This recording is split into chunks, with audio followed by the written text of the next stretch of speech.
Chapter 5. I want to go to what is that hot country with a lot of money? Dubai, by Grandmaster Flash. Dreaming of Dubai. After taking admission to commerce faculty in a junior college, a groundbreaking change unexpectedly took place. Mathematics, my former enemy, became a good friend now. In my school days, I would be afraid of its looping tentacles like algebra, geometry, theorems, and simultaneous equations. But here the mathematics appeared in a different and conducive form, that is, commerce mathematics. It was not the previous horrifying octopus, but a friendly dolphin. As I got acquainted with new terms like debit, credit, balance sheet, income, and interest, my love for this subject began to grow. My old habit of checking the sums again and again out of fear benefited me here in tallying the profit and loss figures. I liked the new subjects like economics, organization of commerce, secretarial practice, and accountancy. I got familiar with the business transactions, commercial institutions, banking procedures, trade laws, and a lot of things. However, in fact, the commerce education did not motivate me to step into business in future. Actually, becoming a businessman was neither my dream nor aim. I just wanted to do a white-collar job that would pay me handsomely. I wanted to make my hard-working parents happy. By the way, I didn't have any asset or background essentials for business. I didn't have the traditional wisdom as no one from our Datar family had opted for business in the past. I didn't have the seed capital. I didn't have the communication skills, and I didn't have the foresight to sense opportunities. Then how did I get the inspiration for business? The answer is, it was an accident, or to be precise, a childish dream for money. That obsessive desire to acquire instant wealth pushed me towards the business field. Baba goes to Dubai. Baba, in his Air Force service tenure, had travelled a lot throughout the country. Now he desired to go abroad. There were two reasons behind this aspiration. First, the decade of the 70s was advantageous to the Indian workforce to go abroad for jobs. There was a lot of demand, especially from the Gulf countries, for Asian workers. Baba, in his second job, was working for Air India, and he would watch almost every day a number of aspiring workers going abroad. Thus, Baba began to think in the same way. The second reason was the attraction of a hefty salary offered by foreign companies. Baba would always think of his family's welfare and comfort. He was in search of a well-paid job anywhere abroad and hence expressed his wish to some agents who were active in the business of fixing employment abroad. In a couple of months, Baba got the first opportunity in United Arab Emirates, UAE.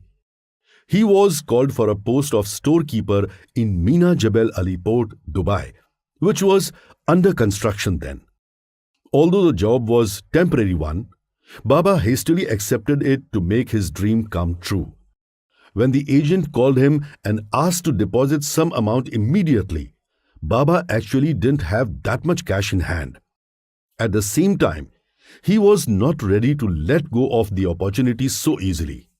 Baba handed over Ice gold chain to the agent and told him, "I don't have the hard cash now. Please keep this chain as a deposit. If I am not able to redeem it, you are free to sell it and recover your amount." Baba, after getting his visa approved, immediately left for Dubai to join his new job. There also, he restlessly began to search for even better and steadier jobs. He worked hard at his job, but lived frugally to save more money for his family. After 11 months, when he returned to visit us, he brought fine clothes, ready-made garments, toys, perfumes, wristwatches, and various novel products. We had never seen and used such fine products until then. We were all very happy. I remember for the first time in my life, I had the chance to sip Coca-Cola. Baba also was in an upbeat mood as he would be joining a British company in Dubai named Gulf Cobra Corporation. Back to square one. Baba spent a month joyously in our company and started preparing for his return to Dubai. Just then, a sudden shocking development turned the scene into a tragic one, and we had to encounter an embarrassing situation. The company, Gulf Cobra Corporation, which Baba was about to join, didn't issue him a visa. The swing of our hopes and dreams unexpectedly fell to the ground. And overnight, Baba was jobless, and our world came crashing down. We had to face the consequences helplessly. Our family was solely dependent on Baba, and he was jobless. We tried our best to survive with the little savings we had, but it was not sufficient to cover all expenses. At last, the worst moment came when there wasn't a single rupee in our hands. Baba, in a desperate mood, tried the last option. He mortgaged eyes ornaments and raised some loan. That was sufficient to buy some groceries. It was really a humiliating situation. Sanjay and I were wearing fine clothes and wristwatches, but in fact didn't have a single coin in our pockets. I would feel guilty to ask for money, but I was surprisingly level-headed and fighting the situation courageously. She and Baba had, in the past, seen even worse times. I had a great faith in our family deity, the Tulja Bhavani. Remembering the goddess, I would encourage us saying, "Sons, these hard days will be over soon. Hope and disappointment are part of life. Hope leads to action, but disappointment causes inertia. Fight the challenge by being optimistic." Baba was trying hard to resolve the hurdles in his visa issuance. We made every attempt to keep our heads high above the water. At last, perhaps Ai's prayers seemed to reach the goddess, and fate turned its dice again.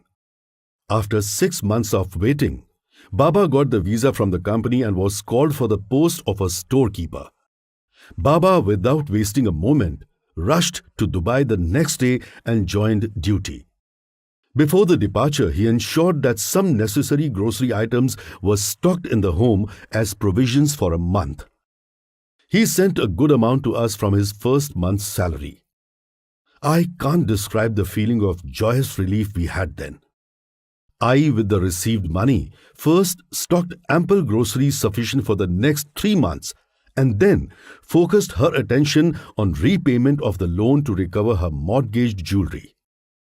Since Baba started getting a good salary, the monthly remittances by him again brought a breeze of comfort in our life. Sanjay and I were entitled to get pocket money for the first time in our lives. My fascination with Dubai.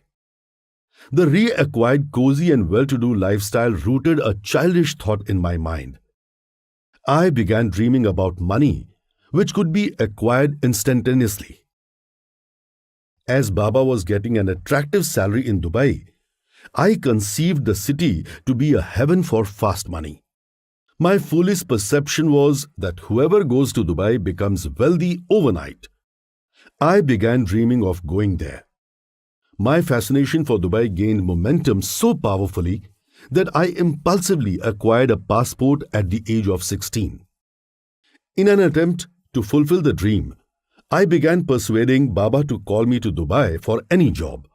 In those days, making international phone calls was not easy like today and also unaffordable. Hence, I began writing letters after letters to Baba expressing my wish to come to Dubai. I did not have the slightest idea how my father was living there and managing his routine. I was just impatient to grab the opportunity. Baba, on the other hand, was long familiar with the cumbersome living in Dubai and was well aware of the intricacies. Every time he dissuaded me from my wishes, he would reply, "Dada, you first concentrate on your studies and complete graduation so that you can get even better jobs in the future. Temptation for a job in college age will only spoil your educational career. I will call you here at the appropriate time. I became a salesman. Although Baba tried to check my over-enthusiasm, I was not convinced at all. Besides, the picture around was sufficient to increase my impatience. I would watch many Muslim and Christian people from our Kalina suburb going abroad, especially to Gulf countries for a job. When they returned home on a vacation after some time, there was a dramatic change in their living and lifestyle. They would be seen in fine clothes sprinkled with branded perfumes, a wristwatch, and a Japanese transistor in hand, golden chains around their neck, or a golden bracelet around their wrist. This scenario would increase my impulsiveness, and I would time and again insist to convince Baba to call me to Dubai. I, having the same opinion as Baba's, would tell me, "Dada, your father has got the job in Dubai purely on the basis of his previous experience and skill set. On the other hand, you are merely a student and a novice. Who will offer you a good job at this tender age? If you wish to go to Dubai at the earliest, you should at least graduate and get some work experience. Just get it and then go." Finally, I realized the astuteness in I's advice and decided to acquire some work experience after my daily college periods. I began exploring for part-time jobs or some assignments on an earn and learn basis. Incidentally, a phenol manufacturing company from Andheri was looking for youth to sell their product door to door. I read the advertisement and applied for the job. Thankfully, due to the grace of God, I got selected. I took up the job enthusiastically and began selling phenol bottles after college hours. It was my first professional experience as a salesman. In childhood days, I had sold tamarinds, but that was a different job. I would stand on the footpath expecting the customers to come to me. Now the scene was opposite. Here I had to go to the customers convincing them to buy the product. It was a hectic and irritating job. Soon I noticed that most of the people don't welcome the uncalled for visiting salesman. They don't show any respect, rather treat the salesman as an intruder. My initial experience was disappointing. Some people would turn me away using abusive and insulting words, and some would even slam the door in my face. Some customers would ask for a sample for free, and those who purchased the bottle would ask me to collect the payment in my next visit. In those days, the price of a phenol bottle was mere ₹10. Yet people would show reluctance to pay the amount and make excuses for the same. I am not generalizing all the customers here.